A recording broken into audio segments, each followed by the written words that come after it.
Kisami Buddha Mayahu Kuguerai Tamandiyahu Kuguerai Tangaro Ashimyaku Kuguerai Ogata, Ogata, Ogata, Kayagan, Wazigam, Manogan, Tabadola, Katino, Yidu, Yapazi, Juna, Patama, Tutia, Katia, the Jane, don't name out.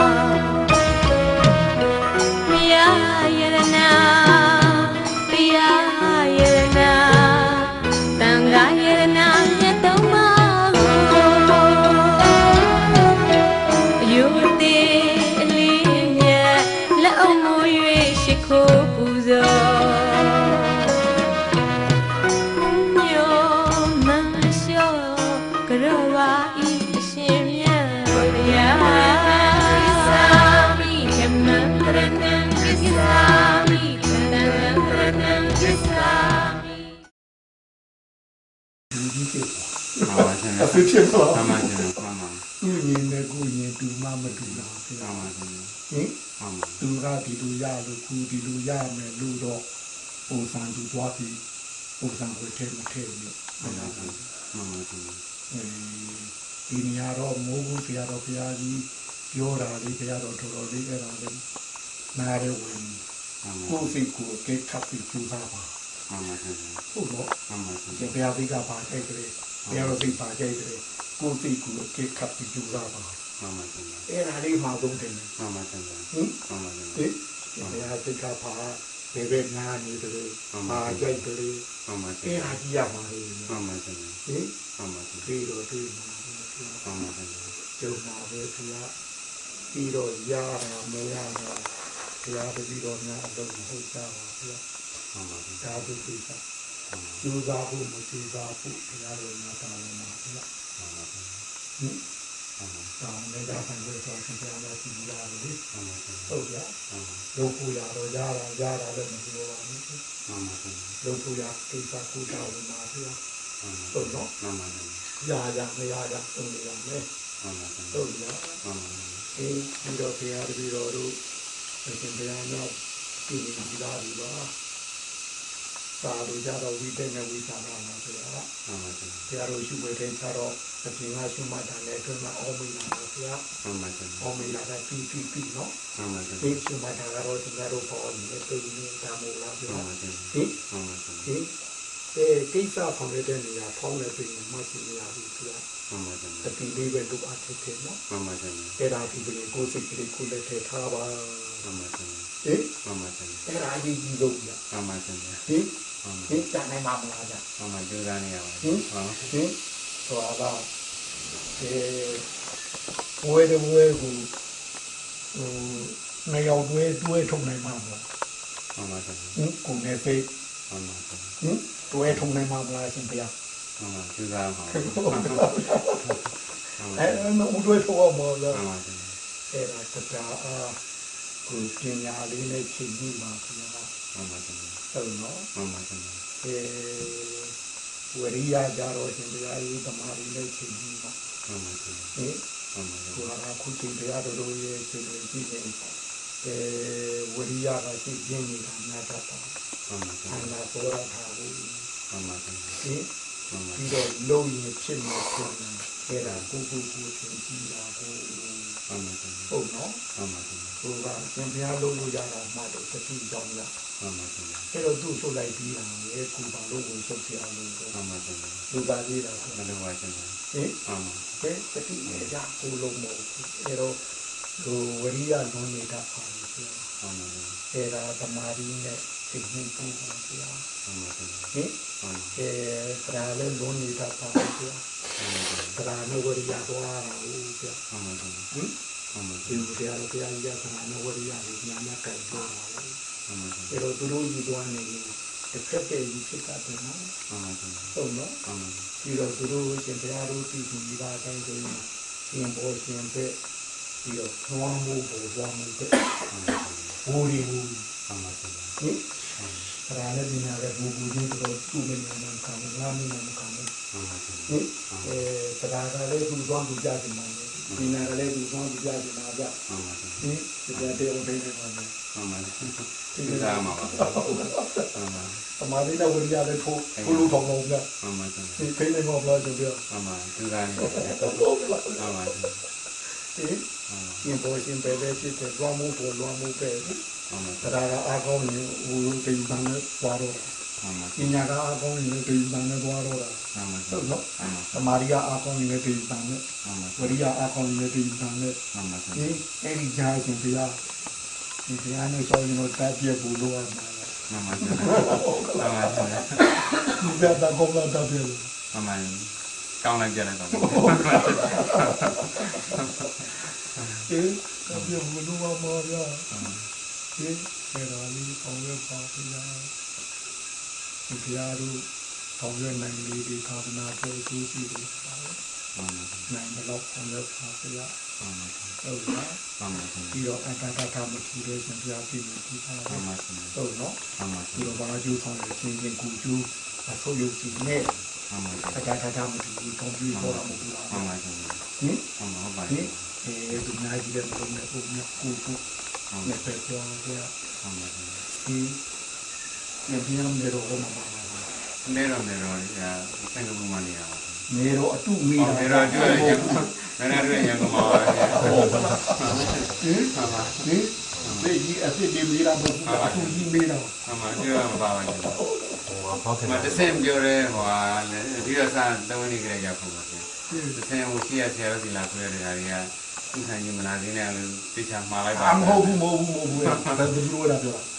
ဆန်ကျိုးလည်းမခံဘူး ဟုတ်ပါ ဆန်ကောင်းမှလည်းခံပါတော့ဥစားကြီးမလာတော့ပြောတော့မဟုတ်ဘူးကြာဘာသာမှနေပြီထင်တယ် အဲ့နဲ့ဆရာခြေတော်ကောင်းမှလာခဲ့ပါလားဟိုလူဟုတ်စုဟောပါတော့ခြေတဲ့နဲ့လည်းမလာခဲ့ပါနဲ့တရားတကားတရားမြတ်လာနဲ့လာခဲ့ပါ အမဆိုင်ဘူးအဲ့ဒါလေ အဲ့ဒါကြည့်ရခု အဲ့ဒါဟောဘာသာပြန်လူနာဆွဲပြန်လာပြီလူဘာသာပြန်ပါဘူးလား ဘာကဲတရားနဲ့ညီကဝေဥစ္စာမြင်တွေ့တဲ့တကားတရားကလည်းဘယ်သူမှမခေါ်ခဲ့ပါဘူး အမဟုတ်ဘူးကြာခင်ဗျအဲ့ဒါဘာသာပြန်လူကြီးနာဆွဲပြန်လာ အမှန်ဒါဘူးစီပြီးမှမလေးနဲ့ကြံသွားလိုက်တယ် ဟုတ်ဘူးကြာ ဆရာကြီးစကားနားထောင်မယ် ဆန်ကျိုးလည်းမခံဘူးဆန်ကောင်းမှလာတယ်ဆန်ကောင်းမှလည်းခံပါ အမှန် ပြောပလိုက်တယ် အမှန် ပြီးတော့ဦးဆန်ကြီးကချိန်များတယ်ပြောပြောလိုက်တာ အမှန်ကျင် အချိန်များရင်လွိုင်းမိုးရီခံနေနာကတဲ့ အမှန်ကျင် ဟင် အမှန် စိတ်တိုက်ထားပြီးတယ်မဟုတ်ဘူးလား အမှန်ကျင် ပြောတော့ရှောက်ထားတာပြောထားတာ အမှန်ကျင် ဟင်စိတ်တိုက်တဲ့ပုဂ္ဂိုလ်ကကိုယ်သွားမဲ့သိမြင်ခြင်းတည်င်းကိုတန်မှုကလွယ်လို့ဘယ်သူမှမသိဘူး အမှန်ကျင် ဟင် အမှန် အဲ့ဒီမနေ့ကမှတခါတဲ့ပေါ်လင်းတန်းသားတို့ဘာလို့လို့တော့ဘယ်ကိုထွက်လို့တာပြီးတယ် အမှန်ကျင် ဟိုနာရောက်မှသာစိတ်မြေပုံကြည့်ပြီးတော့ဒါဒီလိုဒါဒီလိုကမှုကပြောတော့ အမှန်ကျင် ဘာလို့ကျိုးတင်ပြောတော့တည်င်းရတော့ အမှန်ကျင် အဲ့ဒါပြောလိုက်တာဗျ အမှန်အခုဒီစားဘယ်သူမှမပြောပါဘူးအဲ့မှာအိမ်မှာနည်းနည်းကြပြရတာဘယ်တလို့တော့မသိပါဘူးဆရာတော်ဘယ်သူမှမပြောတဲ့ဆိုင်နဲ့ဒီကတည်းကလည်းလုံးဝကြည့်မပြောမှာ ဒီချက်ထိုးပြထိုး အမှန်ကျင် ဘယ်နည်းကြွားမှညာနည်းကြွားမှသူများတော့မသိဘူးဒီလိုဆရာကတော့အဲ့ဒီမှာရောမလို့ရှင်ပြချင်းနေတာမသိဘူးလေမဟုတ်ပါဘူးဘောလားဟင်သူများတော့မသိဘူးကြာအဲ့ဒီဥဆိုင်ကြီးပဲတော့လားမှားတယ်ဘာလဲသူဒီလိုဆရာကတော့ရှင်ပြရောမလို့ချင်းနေတာဟင်အခုတော့ဘာပြောပါလဲ ဒီမှာရှိနေတာပါဗျာဒီလိုတွေကမှမ ဟုတ်ကဲ့ပါဗျာ ဒီလိုမခေါ်လာပါ ဆိုင်ကြီးတော့ကလည်းရုံစီလိုက်လာတာလို့ဟောဒီလိုကလည်းအဲ့ဒီဗီဒီယိုဆရာပဲ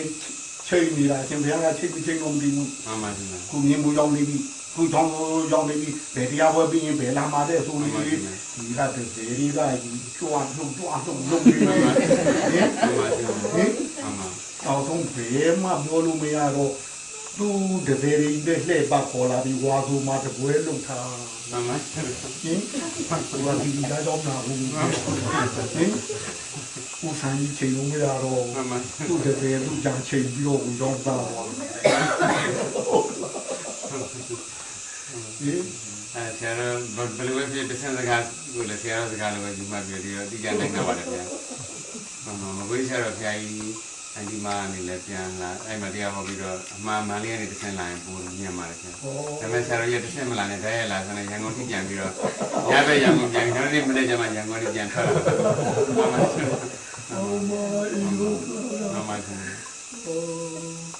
တဲ့ဘောအဲ့ဒါတော့မရှောင်ပြီးပါဘူးဗျာခုနကလည်းဦးဆိုင်ကြီးအချိန်များတယ်မမချင်းဒီအချိန်များတဲ့ပေါ့ပေါ့ခါတော့ဘယ်မှမသိကြတာမဟုတ်ဘူးခါကြီးနေတာပုံစံထိုးပြလိုက်ပြီးတယ်ဘယ်တော့လက်လုံးတောင်နာတွန်းနေစံတောင်ကိုကွာမှာနောက်ရမနေ့3နာရီပဲဒီနေ့ည10နာရီမှတေခေါ်ကြတယ်ခေါ်သူရုပ်တရက်ထူပါမမချင်းအာမွေရှင်ပြမူရာရောကြီးရာရောဘုံကြီးရောလူတွေရောမထွက်တာတော့ဘူးလေပြီးတော့ပုံတော်ပုံညာကဒီဘူးတော့လေအရှင်ပြနေပြင်ကမနဲ့9နိုင်ဘူးမှာဒီနေ့နေ့ဖေးနိုင်မှတို့ရောဘူးဒီပြီးတာရှင်ပြမမချင်းဟင်မကောင်းပါလေဖြတ်ကနေပြီးကြရမမချင်းဟင်မချင်းအဲ့လိုလိုပါအောင်ပါဗျာမခုလည်းလွတ်ခဲလို့အောင်ပါပါအမတီးရလူရစိတ်ဆိုးကြမှာမတတ်နိုင်ဘူးဆရာတော်ပဲလွှဲချမ်းဆရာတော်ဘယ်မှတီးမပေးနဲ့သူမပေးရပါဘူးဘုရားတော်အနိဒန်တရားအနိဒန်နဲ့တရားပဲဘယ်လိုလဲပြောလို့မှာအဲ့တော့ဦးဆန်းကြီးမို့ဦးဆန်းကြီးကတို့ရောင်းစားသွားတော့ဒ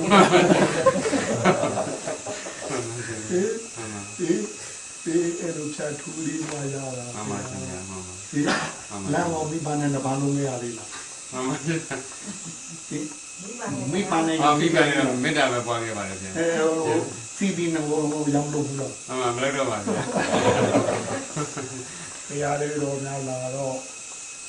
မုံရွာစားပြီးမိပညာစားလို့လာပါပဲဗျာမမချင်းဟင်မုံရွာတရားလေးပြီးတော့များစိတ်ဒေါ်နဲ့ဒေါ်လာဖြစ်နေပြီမမကြီးသုံးချိန်လောက်ထိရတော့ဒီထားများပါမမကြီးထိရတော့ဒီကံမှာနေ့ထိဒီကံသုံးကြမှာပါဗျာတော့ပြောပြစီတာပြောတယ်မမကြီးတောင်းပြောဒီပြောတာမမကြီးသုံးတော့ဆိုတော့ရှင်နေလည်းမဆန်တော့ဘူးလေမမကြီးဟင်အဲ့တော့ဒီဟာလေးထုတ်ပြီးဘုံစင်းပြလိုက်တော့မမကြီးအဲ့ဒီမှာမဟုတ်ထွက်ကြရင်တော့တာကြီးမမကြီးမမကြီးဟင်အဲ့ဒီတော့ဘုံတမ်းပါဦးဒီသူတော့သူတိုက်မှတရားတာသူတို့ကလည်းဝါဦးပြားကိုတိုက်ဖောက်ပြီးမနေရသေးဘူးဟုတ်ပါအဲ့ဒါပေါ့အဲ့ဒီပုံမှာနေကြရပါဘူးအဲ့ဒီကထွက်ခံကြီးတဲ့ကရောက်တဲ့တကာကလည်းအဖင်မပြီးအောင်ကောင်းမှန်လျှောက်တော့ဘုရားတော်လည်းကောင်းမှန်ကိုပြောလို့မုံရွာကထွက်ခါကြီးပြီးကြမိတော်မင်းလေးပေါ့အဲ့ဒီသာကြီးကကြီးကဘယ်လိုခေါင်းကခုံပြုတ်ထွက်သွားပုံဆင်းပြီးတော့အဲ့ဒါကြီးပြည်ရဗျာပြင်းပြီးတော့ပြည်တရား200လောက်ပဲရှိဦးမှာပါပဲကားဘိတ်တစ်ဖက်ကိုသံကိုစူးလို့တယ်ဗျာတန်ဟိုကြီးတန်းကားနဲ့ဘာဒီရတော့ဒီဥတီမောင်းရရဒီကလိုက်ဘူးလားဟုတ်ဒါသူပြီးချပြီးတဲ့နေရာပါဗျာဟင်လူရီကြောင်လုံးရွာမရှိတဲ့နေရာကျုပ်ပို့ကြဆမ်းပါဆိုလို့ဒီနေရာလာပို့ထားတာတရားတော်ကစကားတခုံးယူသွားတာရွာမရှိတဲ့နေရာဆိုရင်လူပါမရှိဘူးချင်လို့နောက်တစ်ခါကျတော့လူမရှိတဲ့နေရာကပြောပါလားရွာမရှိတဲ့နေရာလူမရှိတဲ့နေရာပို့ကြတာတော့မှဖြစ်တော့ပါခင်လေရွာကြီးရွာဒုက္ခရောက်လို့ဆရာအဲ့ဒါတော့ခြင်းကထွက်လာရောရှင်ဘုရားရဲ့မိဘရှိပြီလဲမိဘကလည်းတောင်းထိုးကုန်ပေါ်ပါတယ်မတီးလိုက်ပါဘူးအဲ့တော့ဘုရားတော်သူတို့ဒီတော့ဦးဒီမူခိုင်းပေါ်ဗျာအဲ့ဒီကာကြီးပြင်ပေါ်တယ်အကြီးနဲ့ဘုရားတော်ရှိတာဟိုကဘလာဘလာကမာကဥမတန်ဆန်းရဘလာဘလာနဲ့လိုက်ကြရဟင် ရင်ကိုင်းလေဒွန်ရောဘုရားအဲ့ဒီကားကြီးမောင်းမရတော့ မှန်ပါရှင် ကောင်းနေဘူးပြီးတော့ မှန်ပါရှင် ဟင် မှန် ကာသမားကလေဘုရားတပည့်တော်ကိုတည်တယ်လည်းမပြောရဘူးပေါ့ဗျာဘုရားတပည့်တော်ပါတာလည်းသူကြည်နပ်ပုံမရဘူး မှန်ပါရှင် သူကားကြီးကတောင်ပေါ်တွေတက်ထားတော့ဘာမှမဖြစ်ဘူးအခုမှဘာဖြစ်မှမသိဘူးသူကားကြီးတောင်ပေါ်တက်ထားတော့ဒီလိုတစ်ခါမှမဖြစ်ဘူးအခုမှကိုလိုကြီးတော်ကိုတဲ့တယ်မပြောချင်ဘူးနော်တဲ့တယ်မပြောချင်ဘူးနေမှာအဲဒီမှာသူကားတော်ကြီးကိုရတော်လေးနဲ့ဝိုင်းပြီးရောက်ပြီးရတော့ဒီတော်ဘူးလေးတဲ့ကြီးထဲ မှန်ပါရှင် အဲဒီလိုနဲ့တကယ်ချင်းဒီပဲရောက်တော့ကောင်းပါဖြစ်ဘူး မှန်ပါရှင် ဟင် မှန်ပါရှင် မိဘဒီနာကမိဘအရှိကြတော့သူကတနာပြီးပြီးအကနေတော့ကြိုးလိုက်ပြီးပြ မှန်ပါရှင်မှန်ပါရှင် ဒီနောက်တော့ဘာမှဖြစ်တော့ပြလာတော့တလန်းလုံးကတိကောက်ပဲပြ မှန်ပါရှင် ဟင် မှန်ပါ ဟင်နေမှာနော် မှန်ပါရှင် မနေနဲ့နော် မှန်ပါရှင် ဟင်တို့ပါနော်မယူနဲ့နော် မှန်ပါရှင် ကျင်းဖို့တိတ်တူအပ်ပါ မှန်ပါရှင် ဟင် မှန်ပါ ဘုရားညောပါတော့ခံခြင်းမေတ္တာသီလတိပါတိတာဒီဟင် မှန်ပါရှင် ဒီကျတော့မှာ မှန်ပါရှင် အဲ့ဒါပဲဆောင်ရရမှာ မှန်ပါရှင် အေးဘာတော့ပြရှိသေးတယ် မှန်ပါထွေးထွေးတော့မရှိတော့ပြဆရာဆရာမိန်တာပဲလား အော်မအေးလူမိုင်းငါ ညနေကျမှပဲဆရာတို့ဒီတန်ချက်ပါ အော်မအေးလူမိုင်းငါဟင် မှန်ပါရှင် ဒီတော့ရှင်ပြအတားကြီးအတနောနာတော်လေးရှင်ပြပြီးပါလို့ပါရှင်ပြပြန်ပြီးတော့ပေါ်စားနေတာအော်မတော့ပါဗျာဒီတော့ဒီတော့တော့ပေါ်စားနေတာ မှန်ပါရှင် ဟင်ဘုရားတော်လေးပြောတာရှိပြီးတယ်အမေကြီးဖေကြီးကိုကမဟုတ်တာ မှန်ပါရှင် မျက်လုံးလေးနှလုံးရှိတယ်တလုံးကိုပဲတလုံးသူပဲတပ်ပြီးရင်အမေကြီးဖေကြီးကောက် မှန်ပါရှင် ဟင်ဟိုအမေကြီးဖေကြီးကမရှိတဲ့မျက်လုံးလေးနှလုံးသူများပဲတပ်ပြီး မှန်ပါရှင် အဲ့တော့ကိုမြင်နေလား မြင်တော့ပါရှင် ဖေကြီးမဟုတ်တာ မှန်ပါရှင် ဟုတ်တယ်နော် မှန်ပါရှင် ဟင် မှန်ပါရှင် မျက်လုံးလေးနှလုံးကြီးကိုပဲတလုံးတပ်ပြီးတော့ကောင်းလို့ မှန်ပါရှင် ဟင် မှန်ပါရှင် တို့တော့အမေကြီးဖေကြီးကိုပြောချင်တော့တယ်လား မှန်ပါရှင်မှန်ပါရှင် ဟင် မှန်ပါ ကိုအတားကြီးအတနောနာထောကိုအာကိုပဲ မှန်ပါရှင် ကိုလည်းသူများမဟုတ်ဘူးတတိပါပဲဒါလေးကြီးဆို မှန်ပါရှင် ဟင် မှန်ပါရှင် တတိနဲ့ဂုံယူသွားမှာပါဗျာဒီသတ္တာရောတတိပဌာနာဆိုတော့ဘုရားဟောဘုရားတပည့်တော်နေပတ်တဲ့ရင်တော့သတ္တာရောတတိပဌာနာကိုမလုပ်ချင်တော့တာပါဗျာဟင်ဤကတော့အပမာဒပဌာနာဆိုတော့ဘူကောင်းမှာ မှန်ပါရှင် ဟင် မှန်ပါရှင် ဟင် မှန်ပါ ဒီကတော့အပမာဒပဌာနာဆိုရင်တော့အကုန်လုံးပေါင်းပြီးသားဖြစ်တယ် မှန်ပါရှင် တတိတလုံးတိုင်းရင်ဘုံပေါင်းဘူးလားဗျာ မှန်ပါရှင် ဘုရားတော်လူတာတတိပြီးတာဘာမှမဟုတ်ဘူး မှန်ပါရှင် ပြီးတော့ဘုရားတော်လျှောက်ထားတာတခုရှိပါသေးတယ်ရှင်းခင်းနဲ့ပြောရင်နာယီပြီးဖီမပါဗျာမပါပဲနဲ့သွား မှန်ပါရှင် ခကြီးလေးနဲ့နော် မှန်ပါရှင် ဖီသူနာကိုကားရီသူနာတဲ့လူပြည်ကြရီတရားကြီး ဆရာ ခကြီးလေးနဲ့ မှန်ပါရှင် အဲ့ဒီခကြီးအရှိန်နဲ့သူကနာယီအချိန်မှ24နာရီနော် မှန်ပါရှင် ဟင် မှန်ပါရှင် ဘုရားတော်မှာနားကြည့်ရှိတယ်နော် မှန်ပါရှင် သူ့မှာနားကြည့်ရှိတယ် မရှိပါရှင် ဟင် မှန်ပါရှင် အဲ့ဒါပါတော့ခကြီး မှန်ပါရှင် အရှိန် မှန်ပါရှင် ခုခေတ်တော့ဒါကဲပေါ့ဗျာ မှန်ပါရှင် အရှိန်တော့ မှန်ပါရှင် ဟုတ်နော် မှန်ပါ အဲ့ဒီအရှိန်နဲ့ဟာကိုခုခေတ်ဒါခဲနဲ့ရှောင်းရင်လည်းပဲဒါခဲလေးကိုသူ့အရှိန်ပြတ်အောင်10မိနစ်လောက်ထုတ်အပြင်ထုတ်ကြည့်ပါဗျာနော်10မိနစ်လောက်ထုတ်ပြီးတော့အဲ့ဒါကိုပြန်ထည့်ပြီးရှင်ဘုရားသုံးကြည့်ပါဘယ်တော့ဖြစ်ဖြစ်10မိနစ်လောက်ကြာမှာ မှန်ပါရှင်မှန်ပါရှင် အဲ့ဒီ မှန်ပါရှင် အချိန်10မိနစ်ပြတ်သွားတယ်တွေ့လေ မှန်ပါရှင် ဟုတ်နော် မှန်ပါရှင် ပြန်ရဘယ်နာရီနဲ့အချိန်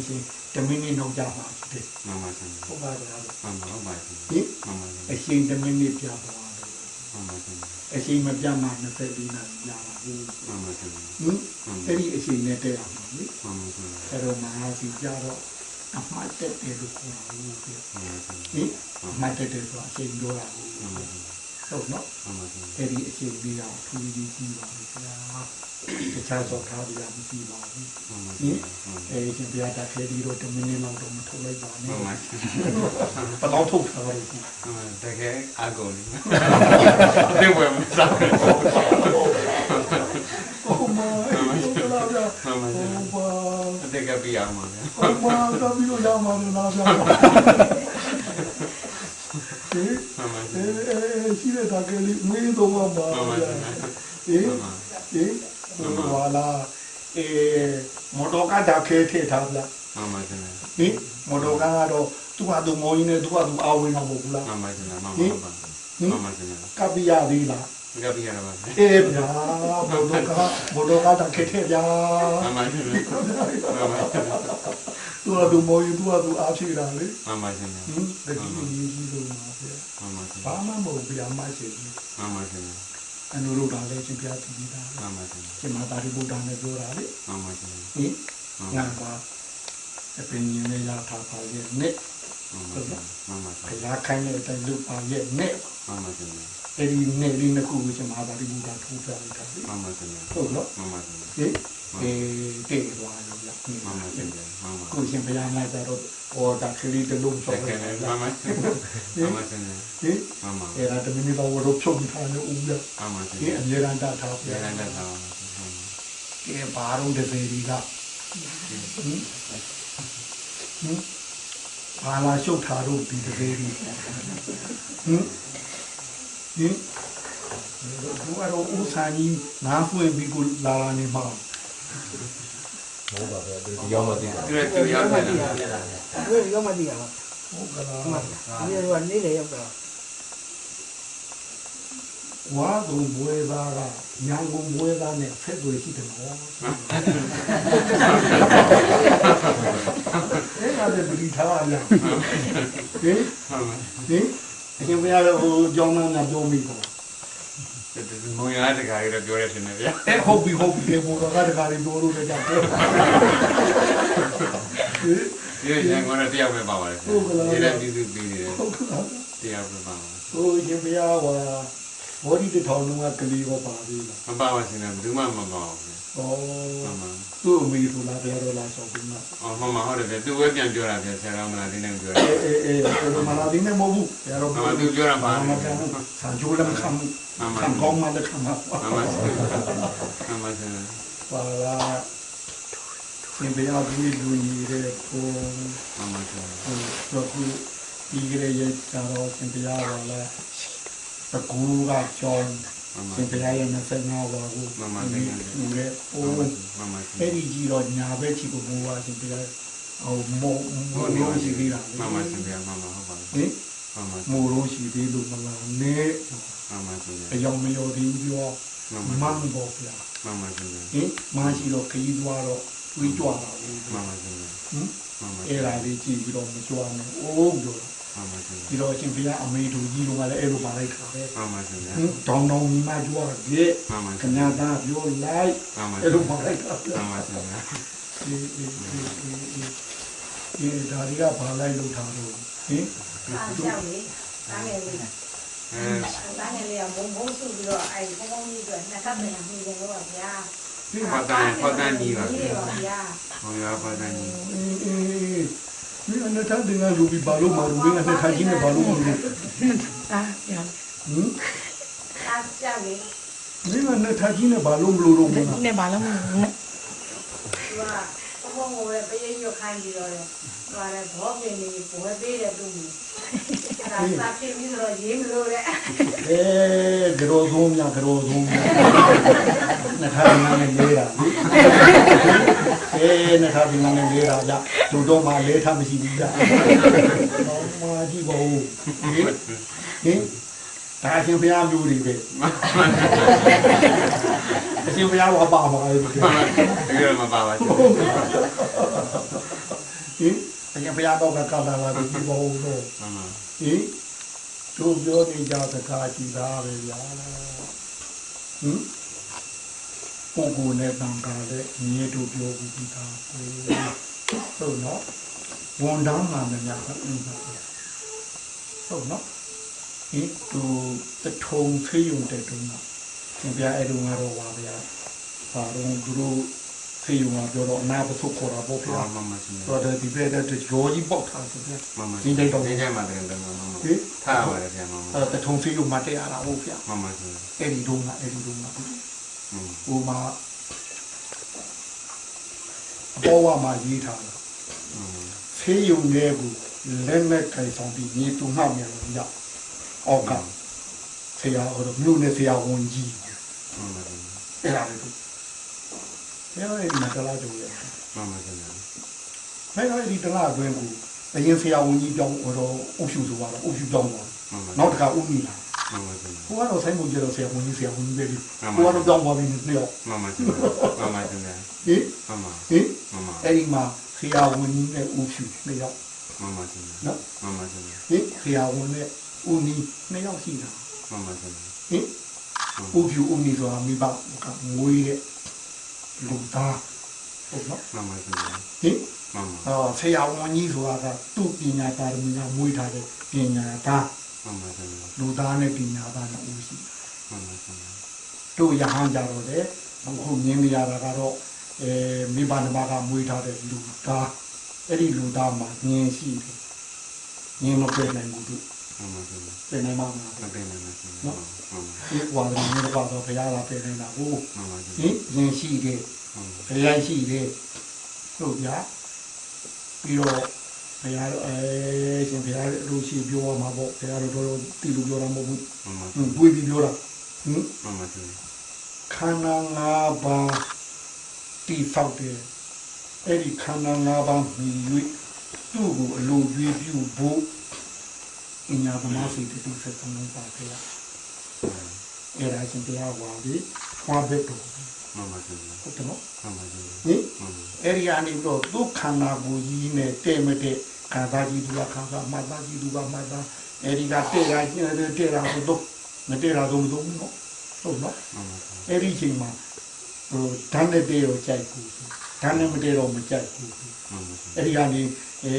ကြိုက်တော့လည်းကြိုက်မသိမကြိုက်တော့လည်းမကြိုက်မသိလာမှာနော် မမရှင် ဟုတ်နော် မမရှင် အဲ့တော့အာဟုသူစိတ်တိတ်ဆက်လေးလုံးကအရှင်ဘုရားခန္ဓာမီဖြစ်တယ် မမရှင် ဆရာကောင်းနဲ့မတွေ့သေးရင်သာသနာဆုံးမမရသေးရင်တောဗနာနဲ့ဆက်လာလို့မကတ်ဆိုင်လို့ပြ မမရှင် တယ်ဒီတော့ မမရှင် ကနေမှာ မကန်နေ ပရာတတိဒီကိုတာပါ မမရှင် ဟင် မမရှင် ဟိုဆက်သုံးလုံးနဲ့ဟိုဆက်လေးလုံးကတော့ မမရှင် ခန္ဓာရှိရင်ပါနေပါဗျ မမရှင် သေတိပါမှာဗျ မမရှင် ညာနာများပြောရင်တော့ပရိနိဗ္ဗာန်နဲ့စီတိကိုပါဗျ မမရှင် အဲ့ဒါပုဂ္ဂိုလ်နော် မမ ကျင့်နေတဲ့အကျင့်ကတန်တာဟုတ်ပါလား မမရှင် ဟင်တုပတိပါဏဆိုညာမဟုတ်လားဗျ မမ ဥစုပတိပါဏညာမဟုတ်လား မမရှင် ဟင်အဲ့ဒါဒီဘက်ကတိဒီဘက်ဘေကုကနေတော့မဟုတ်ဘူးလားဗျ မမရှင် ဟင်တတိနဲ့မှားရတာဖြစ်တာနော် မမ ဟင်ဟုတ်နော်အဲ့ဒါတန်ခါအဲ့ဒါတန်ခါဟင်ပုဂ္ဂိုလ်ကတော့မြင်ရတဲ့အတိုင်းတန်ခါမြင်ဖို့မျက်လုံးလေးတစ်လုံးလောက်တော့တပ်ပေးကြတာပါဘူးတို့မှတန်ခါမြင်နိုင်တဲ့မျက်လုံးရှိလားတစ်သေးလေး တချမ်းပဲမျိုးပါများရှိတယ်ဟင်ဘာမျိုးတို့သူတို့မျိုးပါ ဆမ်းတယ်မျိုး ဝါဆိုတော့ကသူတို့နာမည်ပြောင်းထားတာဘာတစ်စဲမျိုးပါပါတော့ဒီသာလေးပါရှိတာလေကြိုက်ထားတယ်ဖဲ့တုံထားတာဒီသမုဒယနဲ့ဒုက္ခနဲ့တုံထားလို့အဲ့ဒီမျိုးကတချမ်းပဲမျိုး မမရှင် တစ်စဲမျိုးမဟုတ်ဘူး မမရှင် ဟင်အဲ့ဒီတချမ်းပဲမျိုးကမြင်ပါမလားတာကဟင်လို့ဖူးမေးတော့လေသူတို့တချမ်းပဲ တ မျိုး ကယ်မျိုးမဟုတ်ပါဗျာတကယ်နေပါဗျာတကယ်ပါ ဒီလိုလည်းကတော့ကြာတည်ရင်းဆိုရင် တကယ်ပါဗျာဘုမရဲ့ရှင်းသားရပါဗျာတကယ်ပါ မျိုးပြောတော့လေ မျိုးမဟုတ်ပါဘူးဗျာတကယ်ပါနေရပါဗျာဘုမရဲ့ရှင်းသားပါဗျာတက ဒီ ယ် က ပါ ကဲဒုစေပြဒုစေပြဒီလိုချောင်းပဲပြောလို့လေ ဆုံးတော့လူလာပါတယ်ဗျာတကယ်ရော ဗါလေဗျာ ဆုံးတော့လူလာပါဗျာ ဟုတ်ကလား ဟုတ်ပါဗျာ တို့ဟောလူရလို့လားမဟာမြိုင်ကိုတော်ကြီးလူကြမှာမဟုတ်ဘူးလားတို့စီရောက်လို့လား ဟုတ်လို့ပါဗျာ ဟင် တို့စီရောက်လို့လားခင်ဗျားတို့ပေါ်ပြန်လို့ ရောက်ပါဗျာ ဟေး ဒီကလည်းရောက်ပါတယ်ဗျာ မရောက်နိုင်ဘူးဟေးဟိုအရှင်ဘုရားများသိပဲလေဟိုဘုရားကဟိုဝက်ကလေးလားဘုရားကခန္ဓာဟင်တရားမြင်မှသူ့မြင်မှာတရားမမြင်လို့မမြင်ဘူးတဲ့ဟုတ်နော်တရားမြင်မှသူ့မြင်မှာတရားမမြင်သူ့မမြင်ဘူးတဲ့ဒါဟိုခန္ဓာတို့ဝက်ကလေးတို့ကိုခေါ်တာလေဟုတ်တယ်လားဗျဟင်တရားမြင်မှတန်ခါလည်းမြင်မှာပေါ့ဟင်တရားမမြင်နိုင်ရင်ခံမှန်းတဲ့အာယုံပြုရမှာနော်ဟုတ်ဗျာဟင်ဒီဟာကိုတော့ရကောင်းများထင်နေတယ်အညာသားကြီးကြညာတော့ဟင်လူကြည့်တာကြိုးကမျက်နှာဘိုးတတ်တာတကားပိတ်ပြီးနေခြင်းတို့လူနေတာဟင်သူများမပြင်းတာကြိုးဟင်အဲ့ဒီတစ်စဲဒီမမြင်အောင်ကိုတကားကြီးပိတ်ပြီးတော့နေခြင်းတို့နေတာဗျာအဲ့ခါကျဟင်အပြင်ထွက်ခါကြီးလေးမှမျက်နှာဘိုးတော်တာယူရဟုတ်ကလားဗျာပုဂ္ဂိုလ်နဲ့တန်ခါကိုမြင်ဖို့အရေးကြီးအောင်တန်ခါကိုအာယုပြုရင်ဒီတောင်းလာဖို့မလိုအပ်ပါဘူးရှင်ဗျာဒီဒီလာတောင်းနေနာနိုင်တော့ဒီတော့တောင်းလိုက်ရှင်ဗျာလာပြီဟုတ်နော်ပြီးတော့တန်ကြီးဒီနာမဟာဗလံတန်ကြီးဒီနေ့ဟင်းပြဝပူပြီးတော့ဘောဝိသာမိသားလေးရှင်ဗျာလာပြီသားဒီပါဟုတ်နော်တန်ခါဆိုတာဖျားရှင်နဲ့အကျဉ်းချင်းတူအတိချင်းတူတာအလုံးပေါင်းစုထားတို့သင်္ကန်းဝင်နေဆိုပฏิပါတိဘုရားဒီဝဝဟောတုတာလေဟုတ်နော်ဟင်ဖျားချင်းတို့လိုကျင့်နေယောက်ျားဖြစ်စီမိန်းမဖြစ်စီလူဖြစ်စီနတ်ဖြစ်စီအဲ့ဒါတန်ခါပေါ့နေနိုင်မှာဒါဒီနေနိုင်မှာသူတို့ဖုန်းကြီးလောက်ကြည့်ကြဟင်သူတို့ဖုန်းကြီးတန်ခါထင်းနေတာဟုတ်ပါမလားရှင်ဗျသူတို့ဖုန်းကြီးတန်ခါထင်းနေတာဟင်ကဲပြောဗျာဟောတို့ဘာလို့ဟိုနှစ်ထပ်ကြီးသမားကစားပြောနေရဟင်ပြောရှိသေးတယ်ရှင်ဗျာရဲ့ဝီဝီဗျာတော်ဗျာရှိတော့ငါဗျာတော်ဝီဝီဗျာတော်ဗျာကြီးနာနာမြတ်ဟိုအင်းလေးဓမ္မယုံလာသူလာရင်တင်းကြဘူးအဲ့ဒီကနေပလင်ကဆင်းပြီးဟိုသူကြောင်းမော်ကြွတခါတယောက်ကရတော့တင်လာတော့အဲ့ဒီကိကတော့ဖောင်ဒိန်ပဲဗျာ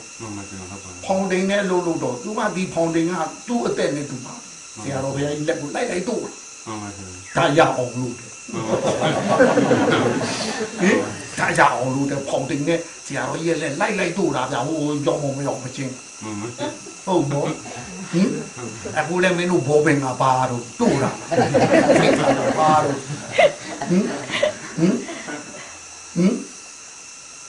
ငါဘောပင်နဲ့ဖြေးရင်မင်းစာမျိုးပဲရှုံးနေမင်းအလို့ဖြေးရင်မင်းညာနေရင်ဆိုရင်အောင်မယ်တော့ကွာငါကမင်းဘောပင်ကင်ကြတဲ့ကမအောင်ပါစေတည်းအဲ့လိုကိုစိတ်ထဲကအဓိဋ္ဌာန်လိုက်ပါရောကွာအဆိုးဘူးဒီကောင်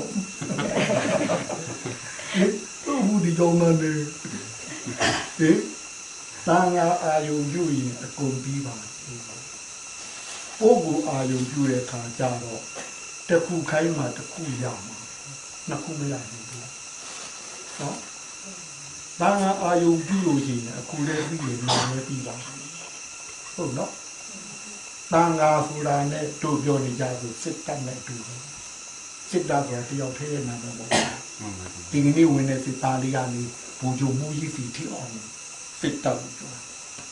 အပေါင်းစုရဲ့နာမည်ခင်မှန်ပါရှင်ဟုတ်ပါလားမှန်ပါရှင်တန်ခါဟောဗျာမှန်ပါရှင်တန်ခါဆိုတာဟောဗျာမှန်ပါရှင်ဒီနေ့ဝင်တဲ့သာမဏေလေးကနေဖျားစီထီပြောတာအဲ့ဒါတန်ခါအပေါင်းစုတန်ခါပေါ့ဒီလာသာမဏေနဲ့ဘာတော့ကတိတော့တန်ကိုဘူးဟုတ်နော်အဲ့တော့တန်ခါကိုအာယုံပြုပြီးတွေးတဲ့ကိုရင်လေးဖြစ်ပြီးလှူလိုက်ပါဒုတိယရောက်ပြီးတာဒီဘူလာမဟုတ်ပါဘူးဖျားစီတီရောက်ပါ မရောက်နိုင်ဘူးလား ကောင်းတယ် ဘုရားသီတိရောက်တာပဲဟင်အဲ့တော့တန်ခါလူလို့ရှိရင်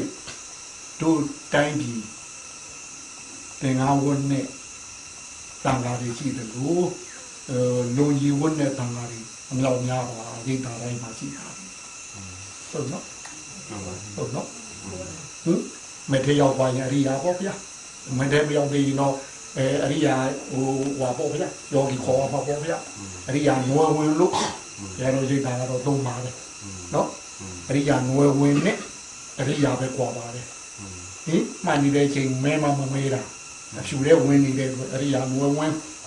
ဘုရားတို့ဟိုသူ့မဲ့သူ့ကိုကြားသွားတဲ့ချိန်ကျရင်တော့တခုကြရင်တခုဖြူပြီးဘူးဗျာအဲ့ခါကျတော့အရိယာဖြစ်ပြီးဘူးဟုတ်ဗျာလူတွေအများကြီးပါယောက်ျားမိန်းမတွေအများကြီးပါနတ်တွေအများကြီးပါတမ္မာဒီဝဆိုတဲ့တမ္မာပါရမဏိယအဲ့ဒါအရိယာနတ်ကြီးတွေအနည်းဆုံးတော့တာပါနိဟုတ်နော်အဲ့တော့တို့သက်ရှိထင်ရှားနေတို့တိုင်းပြည်တွေပြောပါစို့တာငါ9သိန်းရှိပြီလူနဲ့ပေါင်းရင်ရှင်ဘုရားဘယ်လောက်ရှိမှန်းတယ်ခုနတရားပြီးထားတဲ့လူတွေနဲ့ပေါင်းလိုက်ရင်လေ10သိန်း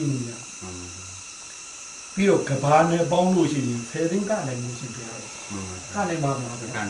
နိုင်ဘူးနော်အဲ့ဒီတာငါတွေကရှင်ဘုရားဟိုဘုရားလက်ထက်ကရှင်မသာရိပုတ္တရာတို့ရှင်မမောက္ကလန်တို့နဲ့ဆက်ပြင်းလို့လာရှိတယ်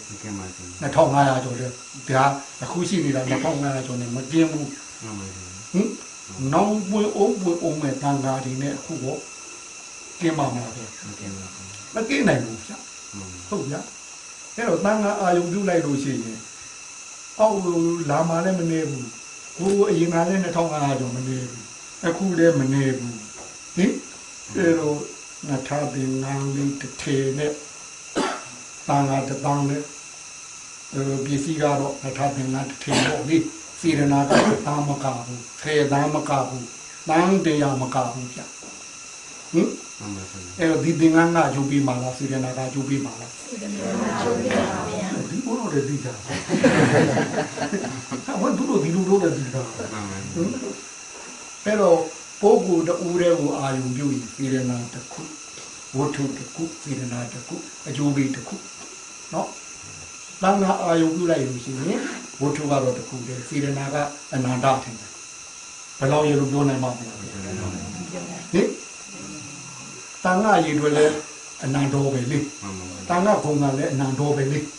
ဟုတ်နော်ဟင်နထာသင်္ကန်းလေးတစ်ထည်လိုလိုက်တဲ့အတွက်ဒီလောက်ပဲအကျိုးပေးမယ်လို့မရှိဘူးမိဘတိတောင်းယူပါလေကောင်းမှုတစ်ခုသာဒီအောင်မှုအောင်ဖြစ်ပါစေမိဘတိတောင်းယူတယ်တို့ဝေဘူးဆရာတော်ဘုရားကြီးတော့ဆွေးသွားညှိသွားတာမရှိပါဘူးဗျဟင်ဒါနစေရနာဆွေးတယ်နုညှိတယ်မရှိဘူးတဲ့နထာသင်္ကန်းကြီးတော့ဆွေးရင်ဆွေးမပေါ့ညှိရင်ညှိမပေါ့ဟုတ်နော်စေရနာဆွေးတယ်ညှိတယ်ရှိသလားရှိပါဘူးဟင်မြေပါနေမှာဘူးဒါမို့ဒါနတစ်ခုအောင်သွားရင်နော်တန်ခါအာယုံပြုတဲ့ဒါနနော်နိဗ္ဗာန်တိတောင်းယူတယ်တန်ခါဝရတန်ခါဘုံတော်နန္တော်ဆိုတာ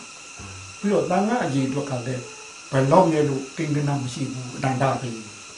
ဟင်အဲတော့နထာပင်ကတထေဒေနဲ့နိဗ္ဗာန်တိအကျိုးများမှာကိုယူမလားတို့မကိုရောကြီးတပါးဒေနဲ့အခုဘာလို့သာမှုပဲအောင်ယူလေးယူမလားဘာယူလို့အဲ့ဒါလေးကမိမကျတယ်ဒါပြင်လမ်းဝင်ပြီကွာငါစီမလားနဲ့ဟောင်းလမ်းပြီထားတယ်ကွာမင်းငါစီမလားနဲ့ကွာကဲဘယ်နဲ့တော့ခိုင်းနေသူသွားပြီပဲဘုံမဲ့တရားနဲ့လူချင်းနေတာပါဗျဟိုတစ်ခေါက်ရောက်ကနေကဟုတ်ပြီလေတို့ပြောတာကငါလူကြီးတစ်ခုလေးအရာမှာမမဗျာတန်ခါအာယုံပြုတာမမဗျာကဲဘယ်နဲ့တော့နေရလားလို့ရလေဘာကြမှာတော့ဘာမင်းပြောလေတာမတူတာမှတ်ထားပါမယ်ဗျာလို့ရောင်းရကန်ရှင်းနေဦးနောင်းနေဒီတော်တော်များတာဟောကဒီထောလာတော့ဘူးခါလူချင်းကဘာမှလည်းမပြောတော့ဘူးလေဟင်ရှင်ကလူချင်းတော့ဘိုးဆူလာပဲယူလာတယ်ဗျာဟင်ဒါနဲ့အလူချင်းကအာဘုံမင်းဟင် ဒီအလူရှင်ငလေလားအလူရှင်ငအားလားမင်းအာဟုတ်ဒီကေချင်ကေလူရှင်နာလူပဲပါလား လူရလူရတယ် ဒီလူပြီးလူမဖောက်တဲ့ရှိတဲ့ခေါင်းရောင်းကားမှာနော် မှန်ပါရှင် ဒီစိတ်ကလေးမွေးနိုင်မှ မှန်ပါ ကောင်းပါဗျ မှန်ပါရှင် ဒီအမြဲတမ်းတော့ထားခြင်းမှာထားနိုင်ပါ မှန် ဗျ ပါရှင် ဒီ မှန်ပါ ဒီသူတော်အမြဲတမ်းအာရုံပြုဖို့တော့လူအားကြရ မှန်ပါရှင် ကေကြောင့် မှန်ပါမှန်ပါ အေးဒီသွားသူ ဒီလိုတဲ့7နှစ်လောက်ကြာဆရာတော်ရဲ့မက်ကင်ကအပေါ်ဒီကထားမှာကမ္ဘာဆန်ဆန်အဓိကတော့ဆရာတော်ရေးထားတာ